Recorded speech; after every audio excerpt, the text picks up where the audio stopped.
Alléluia, alléluia. Shalom, peuple de Dieu, peuple du Seigneur Jésus-Christ, les élus du Seigneur, soyez bénis au nom de Jésus. Que la grâce et la paix soient avec vous. Bienvenue à notre émission, Une parole pour un chrétien. Alléluia. Je suis votre serviteur, l'apôtre Jacques-Michel Abraham. Et ce soir, nous abordons le thème de l'évangélisation. Pourquoi l'évangélisation? Parce que c'est un ordre que l'Éternel des armées, le Seigneur Jésus-Christ, a donné à tous ses enfants, à tous ses serviteurs, à toutes ses servantes pour annoncer sa parole afin de gagner des âmes. Gloire à Jésus.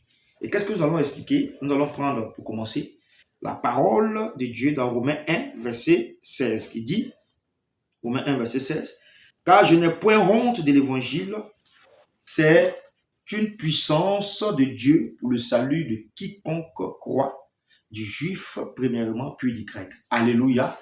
Oui, l'apôtre Paul a affirmé, il a affirmé en toute sérénité, en toute tranquillité, qu'il n'avait pas honte de l'évangile, parce que c'est le salut pour toute âme qui croit. Bien-aimé, je vais t'exhorter en tant que chrétien à parler de Jésus. Beaucoup ont honte de parler de Jésus. Beaucoup ont honte de dire ce que Jésus a fait pour eux. Parce que évangéliser, c'est aller raconter ce que Jésus a fait pour nous. Évangéliser, c'est aller parler des bienfaits du Seigneur. D'aller parler des œuvres, des grandes œuvres que le Seigneur a accomplies dans nos vies. Pour pouvoir aussi permettre à celui-là même qui ne connaît pas le Seigneur de pouvoir connaître le Seigneur, l'accepter et ainsi marcher avec lui. Alléluia. Donc beaucoup se disent, je n'ai pas cette force, j'ai honte d'aller évangéliser. Mais regarde un peu lorsque nous étions dans le monde. Lorsque nous regardons un film, qu'est-ce qui se passe? Lorsque notre frère n'est pas là, après avoir regardé le film, quand il revient à la maison, on lui raconte ce que le film, le déroulement du film. Amen. Et ce domaine est plus accentué chez les femmes lors des feuilletons. Lorsqu'elles regardent des feuilletons, elles expliquent à leurs sœurs, ah, aujourd'hui, voici ce qui s'est passé. Vraiment, les scènes ont été terribles. Et ça se propage comme une traînée de poudre. De la même manière, nous, en tant que chrétiens, chacun dans son environnement doit pouvoir parler de Christ. Regardez un peu. Si on est 10 dans un quartier ou 10 dans une ville, 10 chrétiens dans une ville, que chacun de nous parle à 5 personnes, ça fait 5 fois 10, ça fait 50 personnes. Alléluia. Ça fait 50 personnes. 50 personnes qui ont reçu la parole. Et si ces 50 personnes sont gagnées, eux aussi vont parler, même s'ils ont parlé à chaque personne a parlé à une seule personne, ça fait combien? 50 fois 50. Nous sommes à combien déjà? Vous voyez que ainsi, la parole de Dieu se répand. La parole de Dieu va de plus en plus pour toucher des cœurs. Mais si l'évangélisation est l'affaire, on se dit que c'est l'affaire seulement des hommes de Dieu. C'est l'affaire des servants de Dieu. Et que nous, en tant que brebis, en tant que chrétiens ayant cru à la parole de Dieu, si nous-mêmes, nous ne venons pas parler de Jésus, comment Christ sera plus annoncé? Alléluia. Je vais exhorter un frère. Sûrement le Seigneur t'a parlé. Il t'a dit, va évangéliser. Sors, va annoncer ma parole. Mais tu as eu la peur. Tu as eu le doute. Tu te disais, mais qu'est-ce que je vais dire? Qu'est-ce que je vais annoncer? Comment je vais parler? Bien-aimé, voici ce que la parole de Dieu dit dans le livre de 1 Corinthiens 9, le verset 16. Amen. Il dit, si j'annonce l'évangile, ce n'est pas pour moi un sujet de gloire, car la nécessité m'est imposée. Et malheur à moi si j'annonce pas l'évangile. Si je le fais de bon cœur, au verset 17, j'en ai la récompense. Mais si je le fais malgré moi, c'est une charge qui m'est confiée. Amen. L'évangile pour nous, l'évangélisation pour nous ne doit pas être un fardeau. Mais ça doit être un devoir. Un devoir que nous accomplissons dans la joie parce que nous reconnaissons tout ce que le Seigneur Jésus a fait pour nous. De pécheurs que nous étions, il nous a ramenés à sa lumière. Il nous a ramenés sur la bonne voie. Nous aussi, nous devons aller et parler des bienfaits du Seigneur, parler de la grâce de Dieu, parler effectivement de l'amour de Dieu à toute âme qui est perdue. Alléluia.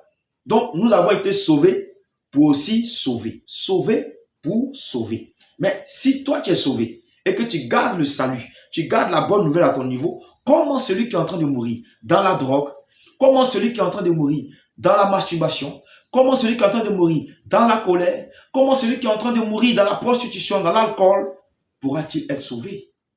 Alléluia. Nous devons propager l'évangile. Si chaque chrétien propageait l'évangile dans son quartier, dans son environnement, je vous assure, on serait nombreux à croire, à accepter Jésus-Christ et à croire à son salut et ainsi marcher conformément à sa parole pour que nous soyons sauvés. Bien-aimé, je prie, toi qui es encore dans le doute, toi qui es encore dans la peur, tu ne sais pas ce qu'il faut dire, je t'invite à aller sur tes genoux, à implorer la grâce du Seigneur, à aller prier, demander cette force que tu n'as pas, demander les chaussures du zèle de l'évangile pour aller sauver une âme. Car la Bible dit, dans le livre de Luc 15, le verset 10, il dit, il y a de la joie dans le ciel lorsqu'un seul pécheur se répand.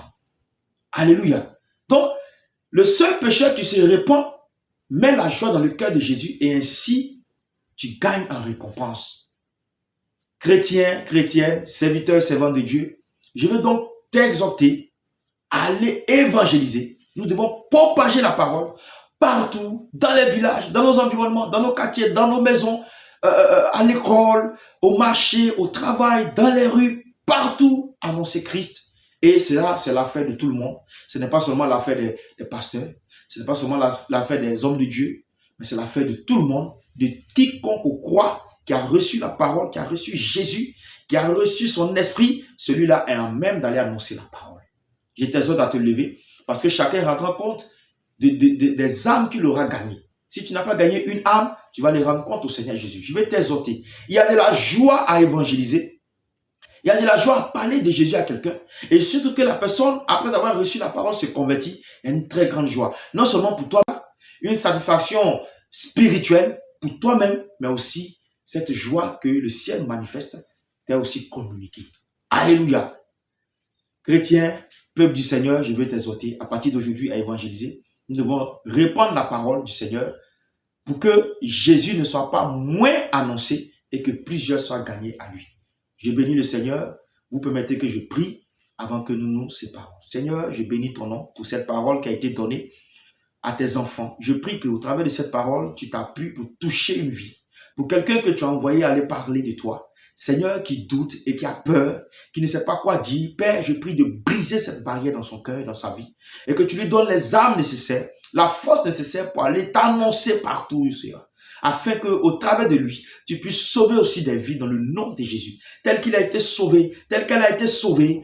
Père, je prie de sauver, Seigneur, tout cela même, ô Père notre Dieu, vers qui tu vas l'envoyer. Je prie de donner la force, le zèle à quelqu'un pour l'évangile. Que les chrétiens, papa, ne dorment plus, mais que nous nous levons comme un seul homme pour annoncer ta parole, pour annoncer ton nom, car tu dis dans ta parole, allez, allez et faites de toutes les nations des disciples. Seigneur Jésus, telle est notre mission, nous te rendons gloire.